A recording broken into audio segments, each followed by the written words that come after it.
بسم اللہ الرحمن الرحیم۔ السلام علیکم ورحمۃ اللہ وبرکاتہ۔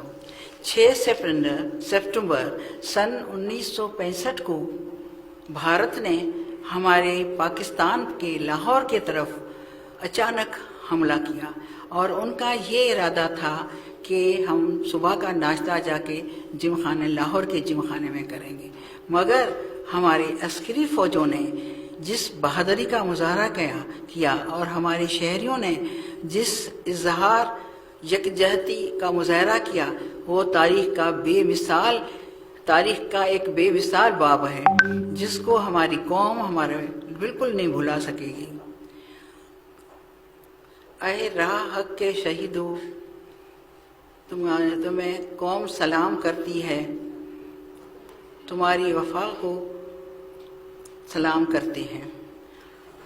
اب جو ہے میں سیالکوٹ کے بارے میں بھی کچھ بتانا چاہتی ہوں، جہاں ہمارے فوجیوں نے جو بہادری کا مظاہرہ کیا تھا اور ٹینکوں کو تباہ کرنے کے لیے بھارت نے ٹینکوں سے حملہ کیا تھا، ان کو تباہ کرنے کے لیے وہ اپنے پیٹ پہ بم باندھ کے اس میں گھس گئے اور اتنی تباہی مچائی کہ وہ بھاگنے پہ اور اس پہ مجبور ہو گئے۔ بڑی فوج میں ہمارے میجر عزیز بھٹی شہید کا جو کارنامہ ہے، وہ ہم اس کارنامے کو بھی کبھی نہیں بھلا سکیں گے۔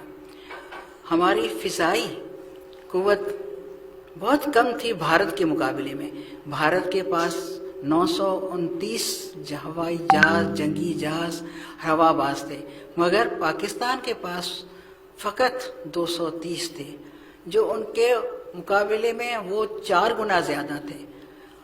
مگر ہمارے بہادر فضائی فوج نے، ہمارے فضائی نوجوانوں نے اتنی بھرپور بہادری کا اور جذبے حب الوطنی کا مظاہرہ کیا کہ اپنی جان پہ کھیل کے بھی ان کو ختم کرنے کی اور ان کے جہازوں کو تباہ کرنے کی کوشش میں لگے رہے اور بہت زیادہ کامیابی عطا کی، اور ان کے جو تھے سرگودا کے طرف ان پہ حملہ کیا اور بہت زیادہ کامیابی حاصل کی۔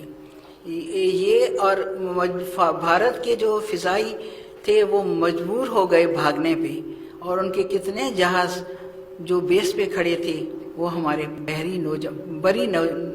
فضائی نوجوانوں نے تباہ کیے۔ یہ ایک بہت بڑی مثال ہے جس ہمارے لیے مشعل رہا ہے، پاکستانی قوم کے لیے، ہم اس کو کبھی نہیں بھلا سکتے۔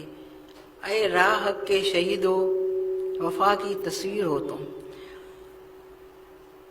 اور آخر میں میری دعا ہے کہ اللہ تعالیٰ پاکستان کو دن دونی رات چگنی ترقی کے راہ پہ گامزن کرے اور وہ ستاروں کی طرح چمکتا رہے اور چاند کی طرح چھایا رہے، چاند کی روشنی ہو۔ یہ ہماری دعا ہے۔ اللہ تعالیٰ ہماری فوج کو، ہماری شہریوں کو، سب کو بہت زیادہ جو اتنا جذبہ ہے ان کو قائم دائم رکھے کہ ہمارے دشمن جو ہیں ہماری طرف ایک آنکھ بھی اٹھا کر نہ دیکھ سکیں۔ اور پاکستان زندہ باد۔ میری دعا ہے کہ اللہ تعالیٰ ہمیں جو اور مشکلاتیں ہیں، جو ہمارے پرابلمس ہیں، سب سے بڑا پرابلم کشمیر کا ہے، اللہ تعالیٰ اس میں ہمیں کشمیر کے جو معاملے میں فتح کرے اور فتح بھی نصیب کرے۔ اور ایک یہ بھی آ رہا ہے کہ کشمیر بنے گا پاکستان، انشاءاللہ۔